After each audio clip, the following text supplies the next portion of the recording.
And are they required to do that? Let me bring Ann Landry up to answer some of those questions. Hi, good morning. Ann Landry, Associate Commissioner for the Department of Health and Human Services.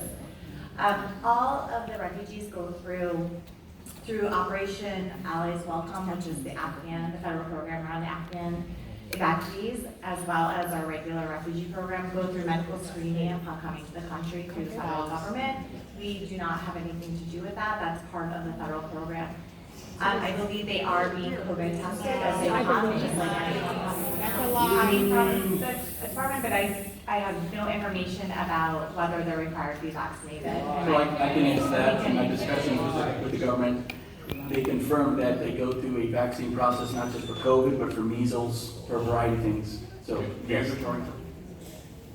I believe so. That would be an implication. Implication? Spoiler right now? I mean, I'll follow up, but that was absolutely the implication that the secretary You gave. don't get an implication. I think that would be information for our Health and Human Services people to know. I'm disappointed you don't know the answer to that question. Again, that is not a state program. The state does not manage that program whatsoever. They don't inform us directly of that program. I simply was informed with the direct discussions and questioning of the Secretary of Homeland Security, where he had to answer our questions on that, in terms of where they go, the timing, however might be coming. But those organizations that help manage that process contract directly with the federal government, and so therefore the state wouldn't know. They don't send us reports per se. And I understand. Why are you taking Really, what them? I'm saying is, why don't we have our own program if they're coming to our state?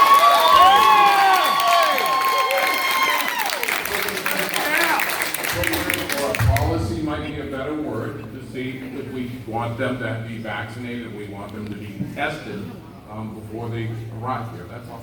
Just asking. Well, again, if that's something the legislature wants to take up, but it's a direct federal program that the state is not directly involved in. So Then why are you we're taking not them? gonna use it, not gonna add it, That's not gonna accept them. Council, do you- Agenda item as well? Yep. Well, there's no fault. So, Yeah, it's not my fault. should be it. Just taking orders, so. Yep, Councilor Kansas. I just following the When order. they report the number of refugees that arrive.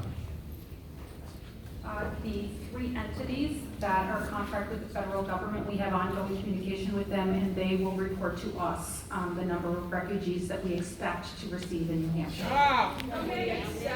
We don't want them. We don't want them here. They all have to go through the Department of Health of the city of Manchester to go through their shots, to be vaccinated, and all of those things. Do we know how many folks are coming from the southern border? Let's take care of the The homeless southern in border, we don't have Manchester. that information right now. We're given an annual report, or I think maybe a report of the number of individuals.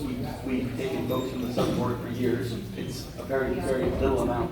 Very few actually come from the southern border. I think 5 was the last report we got is that we had 5 people in the state. From the southern They border. report to us, Governor? They send, like, I believe, I was gonna look at, I think it's a quarterly report. Let's give them a note. Yes, that they actually send, or we can request. Yes. Yeah. Yep. It's actually available online. But again, it's a Website. direct federal program, we have to directly request it. I think it is online. There's a public version online, and then we can request a specific report. And we did request one not too long ago, The and report that I asked for? I don't know that it's specifically the report that you asked for. Or I should guess, If you look at the data online over the past decade, we've received anywhere between 5 and maybe 25 individuals on any given year, in up and down years. This is not Specifically, not a southern given border. year. Yeah, just got to be specific. We'll receive typically a couple hundred refugees, political refugees. Again, that program's gone on for decades. And it's typically around the same number, between maybe 150 and 250, depending on, any given year. And I know you're on the forefront of that as the mayor of does Manchester. the federal government supply them with funds on a monthly basis? Do you know how the contracts work directly with the agencies in terms of how the dollars are dispersed for the individuals? Are we speaking directly about our regular refugee resettlement program or anything which is separate from any other immigration from other They follow the borders? same rules as the resettlement program. I'm sorry, just to clarify your question, Councilor Beth, just who follow the same rules? Federal agencies that are supplying the folks here. Our federal agencies that work directly with the refugees through the Federal Refugee Resettlement Program subscribe and follow the rules of the federal government, yes. And the money goes directly to those agencies to provide the health and social supports necessary to resettle in the United States. That's the federal program. Is the employee that you have at the state levels, Ms. Sebring, is she still in charge of that? Yes, Director Barbara Seabart has been here for about 20 years overseeing the program. Yes. Can you get her to come in here and tell us what's happening? I'm happy. I work closely with Barbara. I oversee the Office of Health Equity and Supervise, and I work closely with her, and I'd be happy to answer any questions about our program.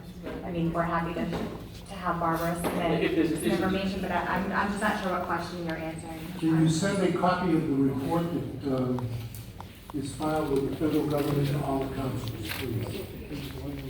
Sorry. Yes. Further discussion on item 6-12C.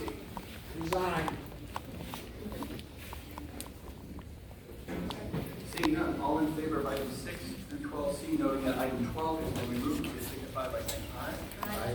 Any opposed? And all of those items have been approved. I just had just a quick comment.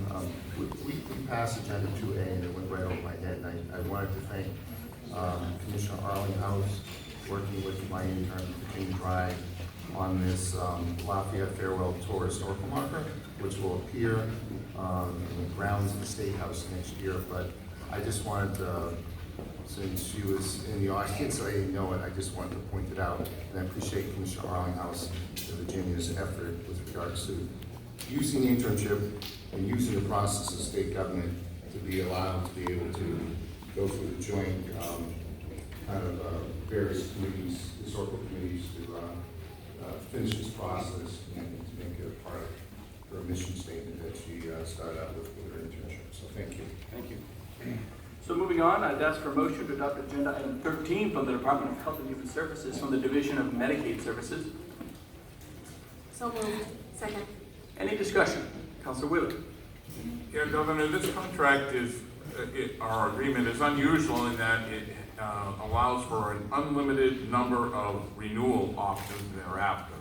And so I wanted to know the justification for that, and should that pass, will any renewals come to the governor and council? This is the intergovernmental transfer with the county government, so I will have Henry come up and speak to that. Thank you for the question.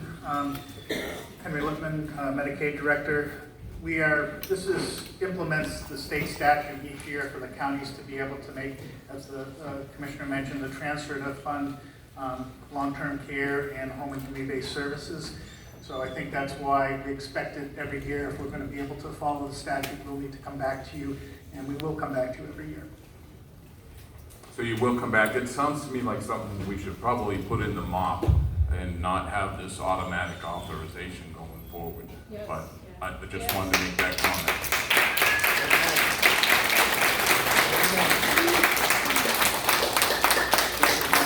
You guys can close them off.